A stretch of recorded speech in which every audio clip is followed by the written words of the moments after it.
Well, at this point, most of us are attached to our phones 24/7 and relying on apps like GPS every day.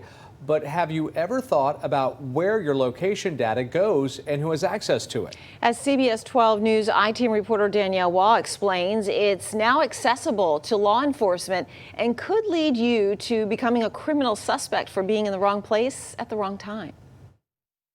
Police have a new crime-fighting tool called a Geofence Warrant, information about who may have been near a scene of a crime that can help crack a difficult case.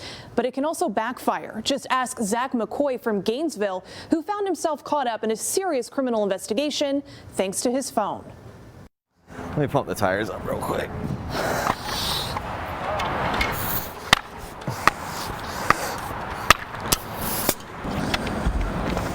Started. Afternoon exercise tracked in his Runkeeper app.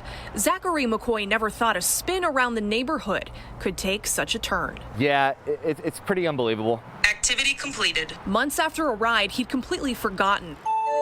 Zach got an email from Google warning that law enforcement requested location information from his phone, which was stored on their servers. The notice also contained a case number, which turned out to be a felony burglary investigation being conducted by Gainesville police. Expensive jewelry stolen from a house Zach passed by on his bike. Now, out of the blue, his cell phone location data made him a suspect. I was, really confused, to say the least. Confused, but also scared. Scared and having no idea what to do, Zach hired defense attorney Caleb Kenyon, who had never seen a warrant like this in his entire career. But as soon as I realized, this is a search warrant that a judge signed off on, it was pretty clear that this was an overreach. Gainesville police were using what's called a geofence warrant. Police place a virtual perimeter around a crime scene and determine a window of time during which they believe the crime occurred. They then ask a judge to sign a warrant like this one, asking Google for cell phone location data that fits those parameters. That nets detectives a list of phone numbers and potential suspects. Kenyon says it's a clear violation of the Fourth Amendment requirement for probable cause in obtaining a warrant. The problem with geofence warrants is that they don't have what's called that particularity that's required. It's essentially a broad sweeping general warrant of the judge says, okay, law enforcement, you can get anyone and everyone that is in any proximity to the crime scene. Zach's warrant got thrown out by the judge and he was in the clear, but he still had to pay a price. The money I had to get from my parents to cover the criminal defense attorney was more than the jewelry that was stolen from the house. Gainesville police declined an interview, and to this day, no arrests have been made in that case. But in other cases, geofencing has put dangerous people behind bars. Tell me what's going on. You said you were bleeding? Oh. That's the voice of Mitchell Jones, stabbed in his home in Cobb County, Georgia. He died shortly after making this 911 call. Where are you at in the house? Help! Help! Help! The police are here.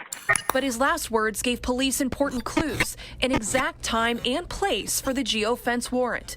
One of the 5 cell phone numbers Google provided belonged to Dante Holmes. County prosecutor Jesse Evans tells the I-Team after police confronted Holmes with the cell phone evidence, he confessed to Jones' murder. If it hadn't been for the geofence warrant, do you think that this criminal would be behind bars today? It's hard to say. I mean, absent him making statements to somebody or another way revealing that he was involved in this case, I'm not sure that we would have been successful in identifying him but for the use of this new technology and this new geofence search warrant. This was the first conviction using a geofence warrant in the state of Georgia, and Evans doesn't think it will be the last. More agencies are learning about it, and Google reports a 1,500% increase in geofence warrant requests in a single year. Despite the privacy concerns that some groups might raise about the use of the technology, let's not forget that but for the use of that technology, we might not be able to get answers and accountability for victims' families who are very deserving of justice as well. The courts are deciding right now whether geofence warrants are constitutional. Zach McCoy's attorney tells me he wouldn't be surprised if this issue makes it all the way to the Supreme Court. Danielle Waugh, CBS 12 News.